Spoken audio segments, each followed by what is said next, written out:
Cette vidéo vise à faire un focus sur les indicateurs endpoint et score unique en ACV afin de faciliter la prise de décision et la communication des résultats. Donc ici, sur cette fenêtre OpenLCA, sont présentés les impacts midpoint de la méthode récipée entre une voiture diesel en bleu et une voiture électrique en France en rouge pour l'unité fonctionnelle parcourir 1 km.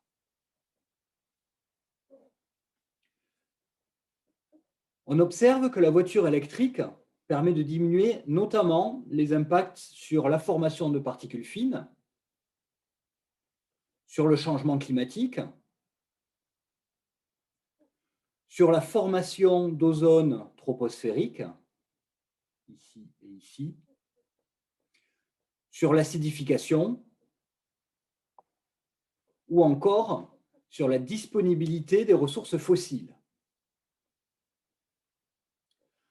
Alors, ceci est dû notamment car le véhicule électrique ne dépend pas d'un carburant fossile, au contraire du véhicule diesel. Le carburant fossile, le diesel, est une ressource non renouvelable, qui va donc générer un impact plus important sur la disponibilité des ressources fossiles. Et aussi, le carburant fossile, lors de sa combustion, il va générer des polluants comme le CO2, qui va impliquer l'impact sur le changement climatique, ou des oxydes d'azote qui vont altérer la qualité de l'air, comme on l'a vu avec les indicateurs de formation de particules fines ou de formation d'ozone. Là, effectivement, cette analyse midpoint nous permet déjà de voir les avantages du véhicule électrique sur ces aspects-là. Par contre, l'ACV nous montre aussi qu'il y a eu des transferts d'impact et que ce véhicule électrique génère plus d'impact que le véhicule diesel sur certaines catégories.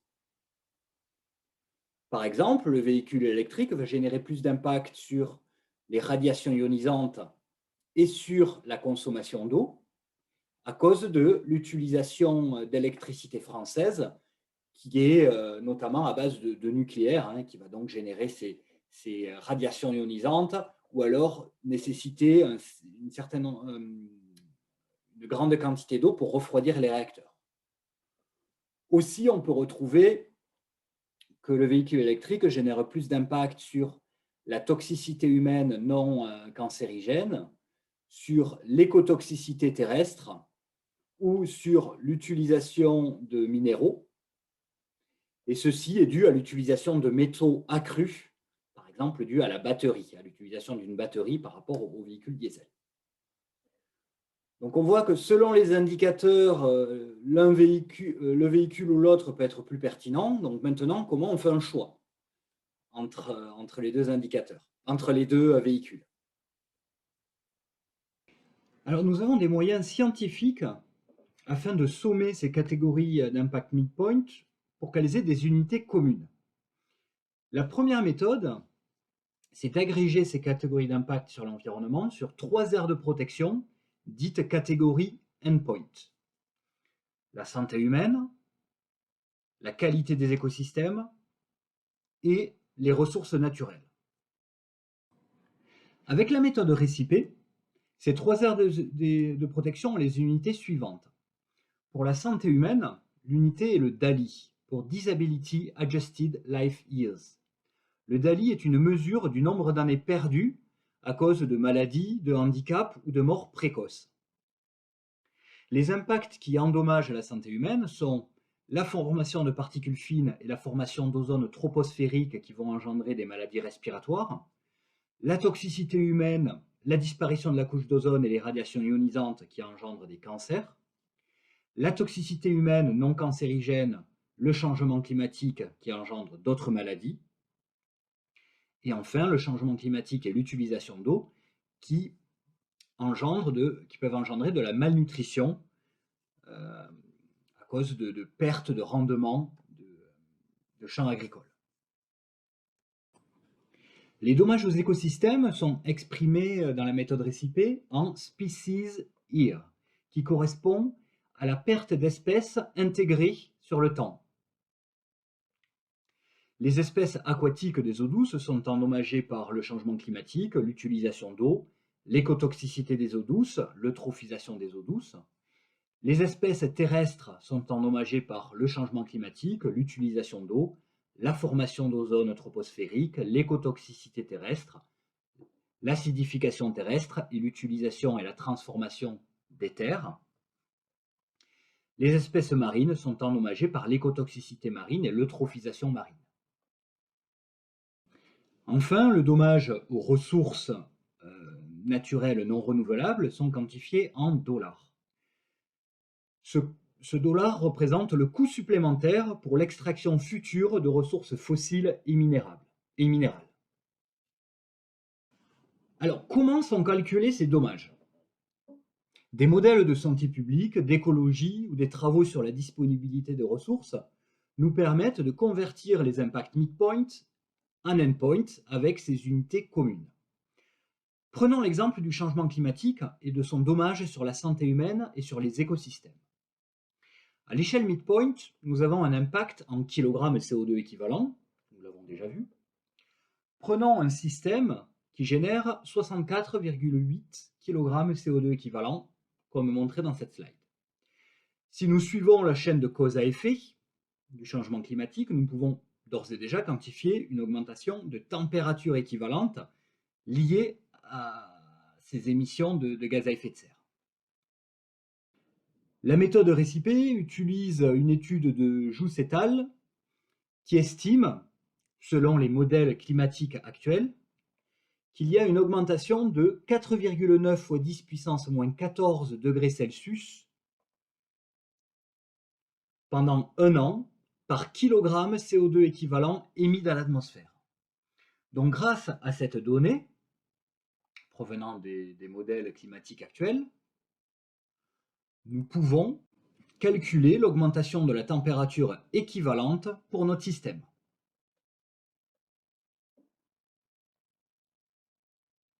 Nous multiplions l'émission équivalente de CO2 par le facteur que je viens d'exprimer, et nous avons cette augmentation équivalente de température qui est infinitésimale, bien entendu.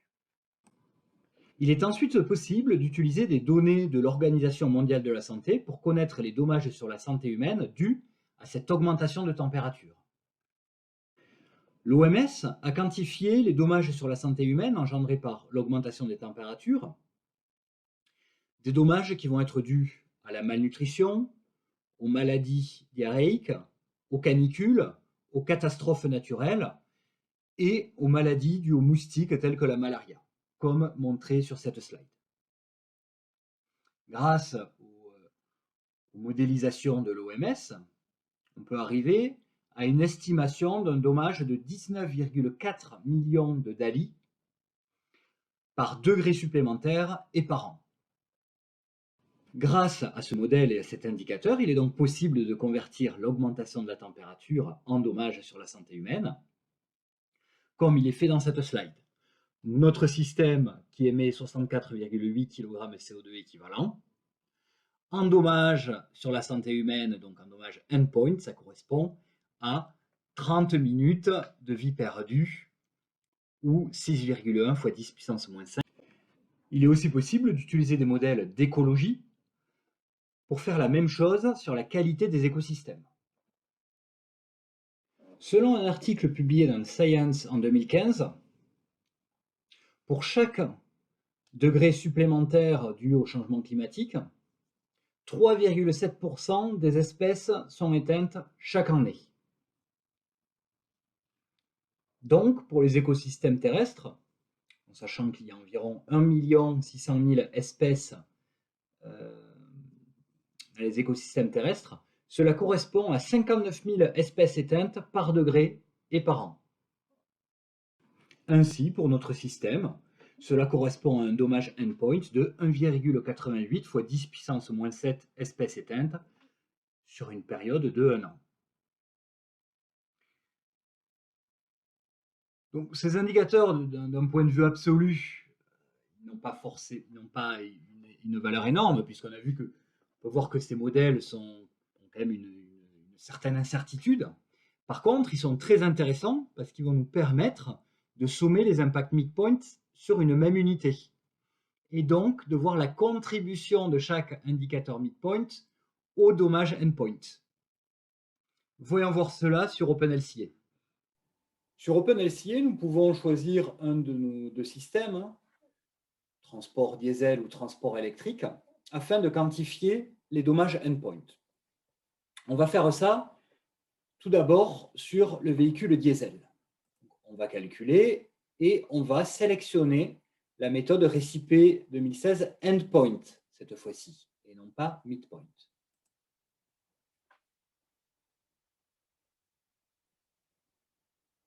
Une fois que le calcul est réalisé, si on va dans Impact Analysis, nous pouvons retrouver nos catégories d'impact, comme pour la méthode midpoint, mais cette fois-ci, elles ont des unités communes. Nous retrouvons nos DALI, nos species here pour les écosystèmes et nos US dollars pour les ressources. Et donc, ça nous permet, sur chaque aire de protection, de voir quel impact va engendrer le plus de problèmes. On va faire ça de manière relative. Et on peut voir pour notre système diesel, sur la santé humaine, les deux impacts prépondérants vont être le changement climatique et la formation de particules fines. Sur les écosystèmes, l'impact prépondérant est le changement climatique. À moindre mesure, on va retrouver l'acidification terrestre et la formation d'ozone. Sur la disponibilité de ressources, on va voir que c'est l'utilisation de ressources fossiles qui pose le plus de problèmes. Donc là, déjà, ça nous montre les indicateurs qui vont être les plus importants dans l'analyse. Bien entendu, on peut aussi comparer les deux voitures, diesel et électrique, en endpoint, chose que je vais faire ici. Je choisis endpoint et on va faire le rapport.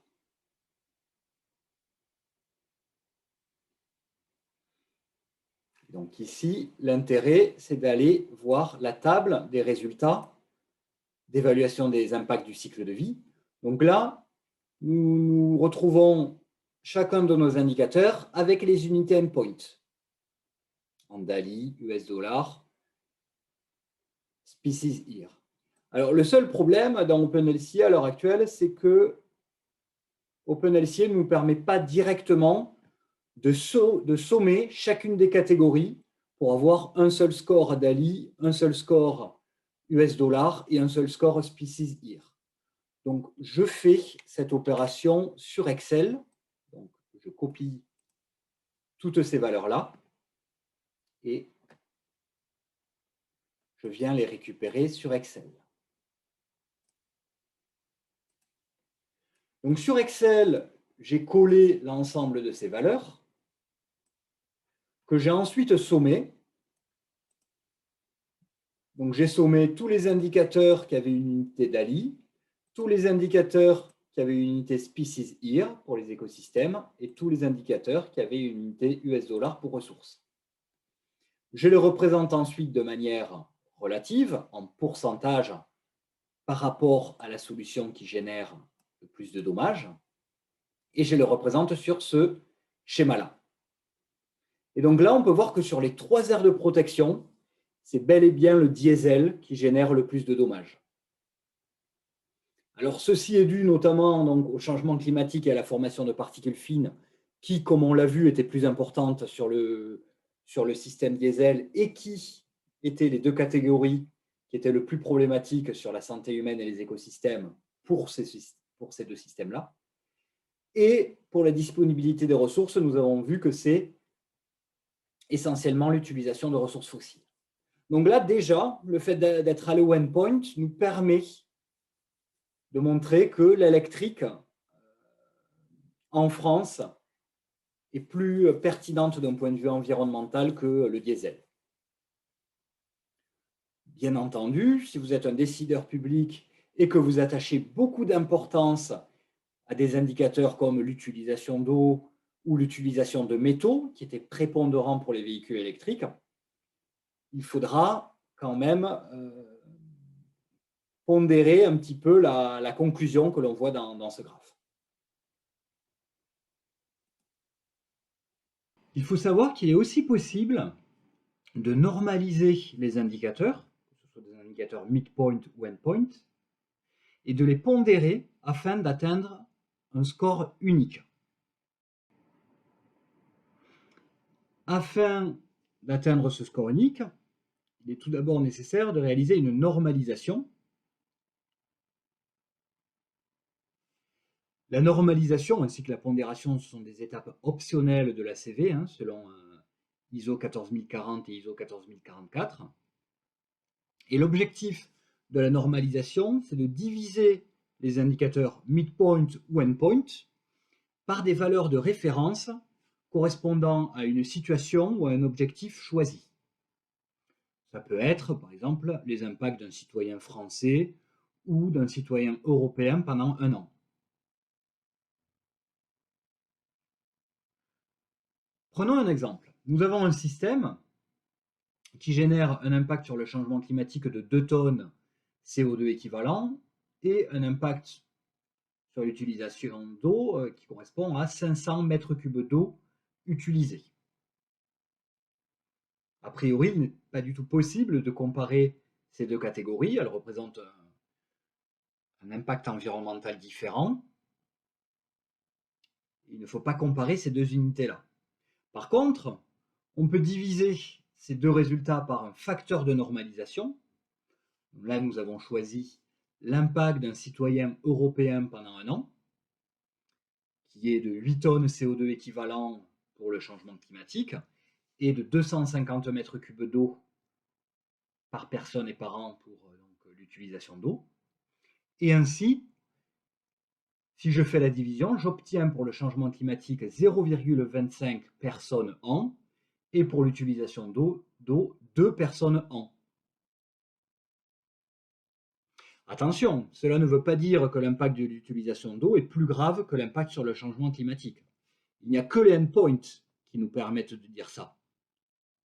Par contre, ça nous permet d'avoir des indicateurs sur une unité commune et de comparer la contribution de chaque impact par rapport à une référence.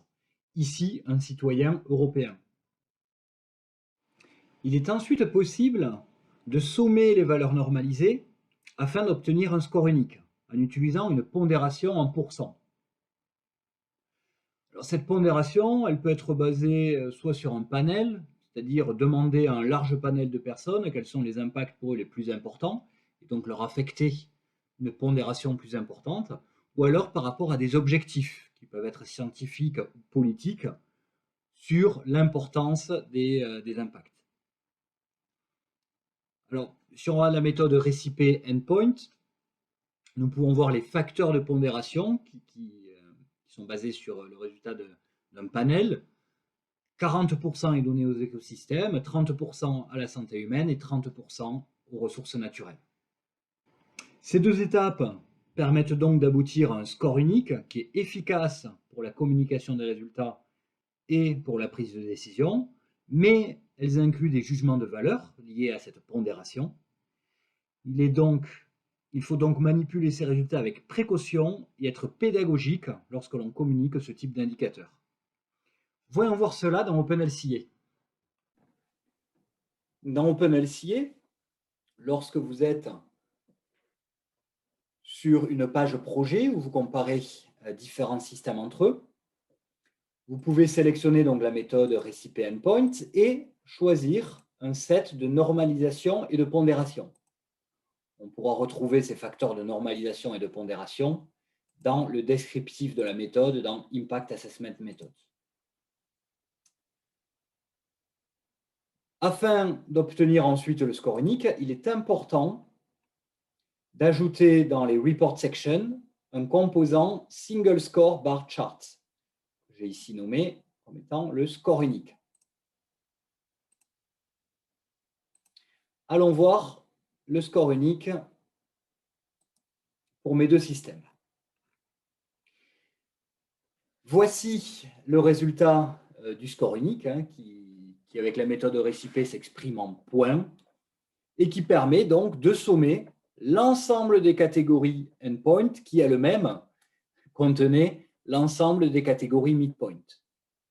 Et donc là, on voit avec un seul indicateur, et donc ce système de normalisation et pondération, que le véhicule électrique génère bel et bien moins d'impact que le véhicule diesel, comme on avait déjà pu le pressentir tout à l'heure lorsque nous avons déjà comparé les trois indicateurs endpoint, santé humaine, écosystème et ressources naturelles. Sur le système diesel, on va retrouver en rouge et en bleu ciel les deux catégories que l'on avait déjà identifiées au préalable, formation de particules fines et changement climatique. Pour le système électrique, hein, ces deux catégories sont bel et bien plus faibles. Par contre, la catégorie marron, sur la toxicité humaine non cancérigène, qui était surtout liée à l'utilisation de métaux, hein, tels que ceux de la batterie, on voit ici un résultat plus important. Donc voilà, cette vidéo de présentation des indicateurs endpoint et de score unique est finie et j'espère vous aidera à prendre des décisions et à communiquer vos résultats ACV.